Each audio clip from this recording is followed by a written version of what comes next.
দেখুন, আমি আমরা কোনোদিন বিশ্বাস করি না যে রোহিঙ্গারা ভারতবর্ষে আছে, বাংলাতে আছে। এটা বিজেপির ন্যারেটিভ। আপনারা দেখুন না, ঝাড়খণ্ডের ইলেকশনের সময়ও রোহিঙ্গা, গুজরাটেও রোহিঙ্গা 12 বছর ধরে দেশ চালাচ্ছে, তাহলে বর্ডারটাকে রক্ষা করছে।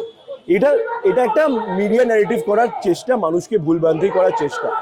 প্রথম কথা হলো, এসআইআর নিয়ে কংগ্রেসের স্ট্যান্ডটা খুবই ক্লিয়ার ছিল। বাংলার মানুষকে এটাই আমরা বলতে চাই, আমরা প্রথম দিন থেকে বলেছিলাম, কেউ যদি ন্যায্য ভোটার কোথাও থাকে তাকে যেন লিস্ট থেকে বাইরে না রাখা হয়।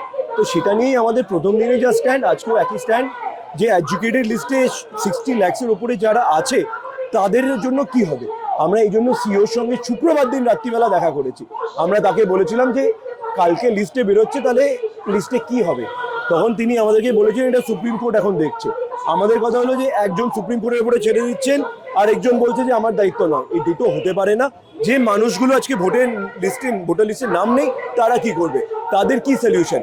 কংগ্রেস সেই জন্য রাস্তায় দাঁড়িয়ে আছে, রাস্তায় করে আছে।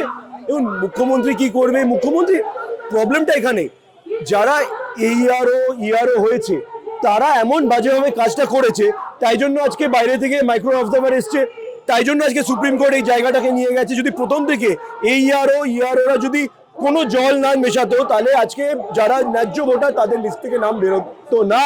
তাহলে এর জন্য ইকুয়ালি দায়ী state government and central government. এইটাই তো আমাদের প্রশ্ন ছিল, যে আপনি যদি 60 লাখকে আমাদেরকে বলেছিল তাদেরকে তারা ভোট দিতে পারবে না। যদি কালকে আপনার ভোট ইলেকশন ডিক্লেয়ার হয়ে যায়, তার মানে উইদিন 45 ডেজ ইলেকশন শেষ হয়ে গেলে তার এই লোকগুলোর কি হবে। তো আমাদের কথা এটাই, যে এই লোকগুলোকে কে বাঁচাবে। ইলেকশন কমিশন তো কনস্টিটিউশনাল বডি, তার তো উচিত এই লোকগুলোকে বাঁচানোর, কিন্তু কেউ কিছু করছে না। তাই জন্যই তো আমরা রাস্তায় দাঁড়িয়ে আছি। দেখুন, কোনো সেটিং এর বাইরে চলে আসুন না। মানুষের জন্য মানুষের কথা বলছে কংগ্রেস পার্টি, বাকিরা সবাই ন্যারেটিভ বানাচ্ছে।